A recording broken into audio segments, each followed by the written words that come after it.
আসসালামু আলাইকুম। আপনারা সবাই কেমন আছেন? নিশ্চয়ই ভালো আছেন।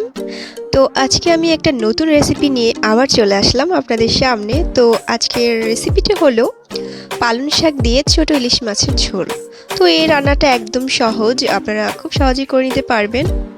আর আমার এই ভিডিওটা যদি আপনাদের ভালো লাগে অবশ্যই লাইক দিবেন, কমেন্ট করবেন, সাবস্ক্রাইব করবেন। আর যদি ভালো না লাগে তবুও দেখতে থাকেন, দেখতে দেখতে এমনি ভালো লাগবে।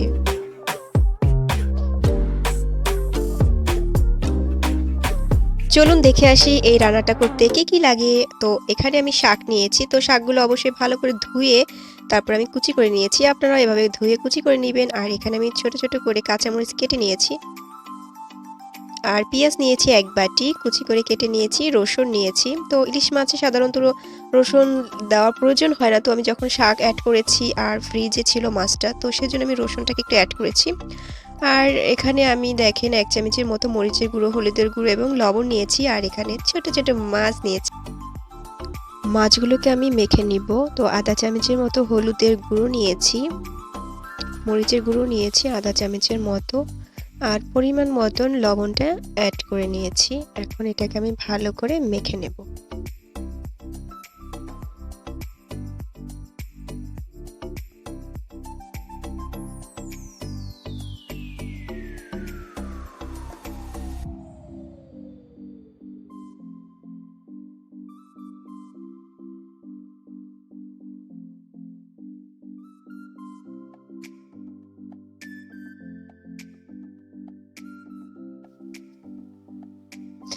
তো মাখা কমপ্লিট হয়ে গেছে। এখন একটা ফ্রাই প্যান নিয়েছি, আর এখানে আমি সরিষার তেল দিয়ে দিয়েছি। আর আমি তেলটা দেখাই নেই, তো অবশ্যই আমি এটা সরিষার তেল দিয়ে রান্না করব। তো আপনারা অন্য তেল দিয়েও রান্না করতে পারেন, কোনো সমস্যা নেই, বাট আমি সরিষার তেলটা দিয়ে রান্না করছি।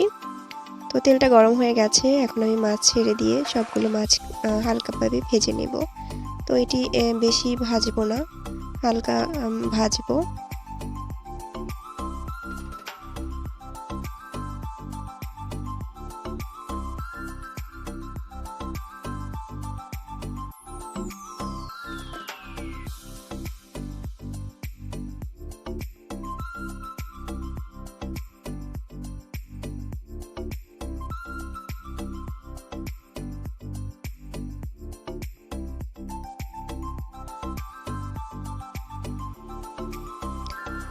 মাছ ভাজা হয়ে গেছে, এখন আমি তুলে নিচ্ছি।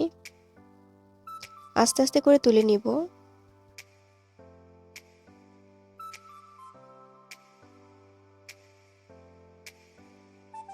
মাছ ভাজা তেলের ভেতরেই আমি এখন পেঁয়াজগুলো ঢেলে দিয়েছি। তো এখানে আর আমি তেল দিব না, এই তেলের ভেতরেই আমি রান্নাটা করে নিব।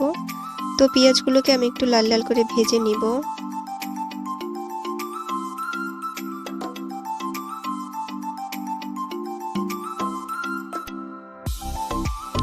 লবণ দিয়ে দিচ্ছি পরিমাণ মতো।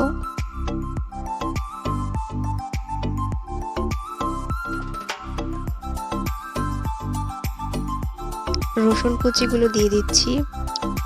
এখন এটাকে একটু ভেজে নিব।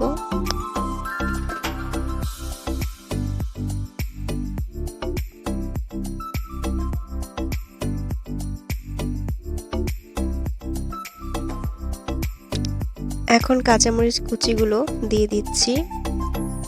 তো ঝালটা আপনাদের ইচ্ছা মতন দিতে পারেন।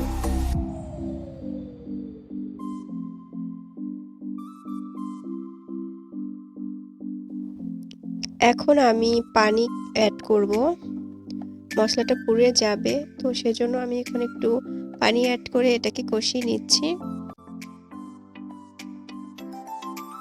হলুদের গুঁড়ো আর মরিচের গুঁড়ো এগুলো এখন আমি দিয়ে ভালো করে মশলাটাকে কষিয়ে নেব।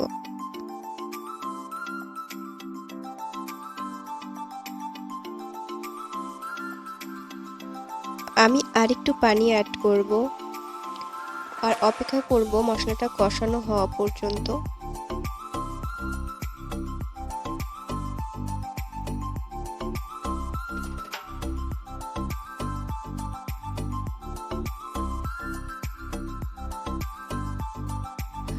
মশলাগুলো কষানো হয়ে গেছে, এখন শাকগুলো দিয়ে দিচ্ছি, অল্প অল্প করে দেব।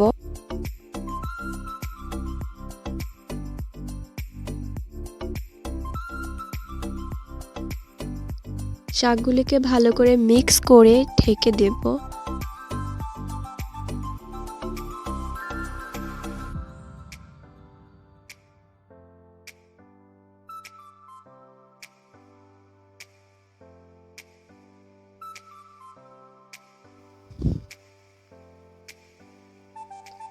শাকগুলো কমে গেছে, এখন শাক যেগুলো আছে সেগুলো অ্যাড করব।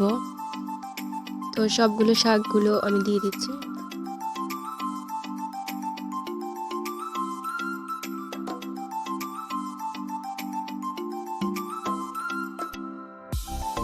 আমি আবার ঢাকনা দিয়ে এটাকে ঢেকে দেব। তো দেখেন ঢাকনা দিয়ে ঢাকা পরে ঝোল বের হয়ে গেছে আর শাকগুলো একদম কমে গেছে। তো এখন এটাকে আমি ভালো করে মিক্স করে দেব।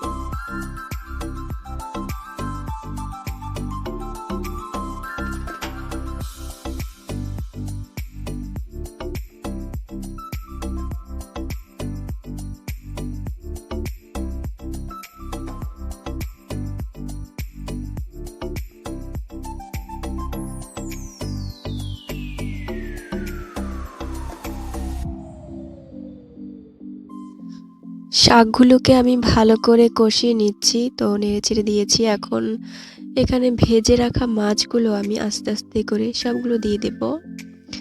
দিয়ে আমি এটাকে ঢাকনা দিয়ে ঢেকে দেব।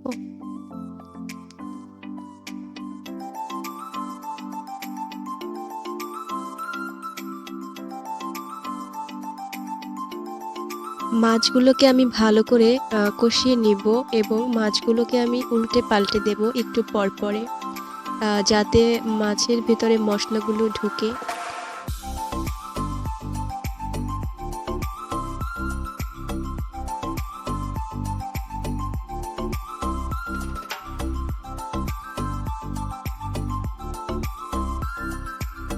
এখন আমি আবার ঢেকে দিচ্ছি 2 মিনিটের জন্য। তো অপেক্ষা করি 2 মিনিট।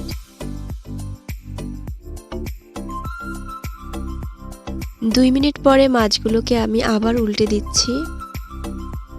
উল্টে দিয়ে আমি আবার ঢেকে দিব। আমি অল্প পরিমাণে পানি অ্যাড করে নিব এখন, যেহেতু শাক থেকে অনেক ঝোল বের হয়েছে, তো আমার অত প্রয়োজন নেই এখন এখানে পানির। তো আমি অল্প পরিমাণে পানি দিয়েছি।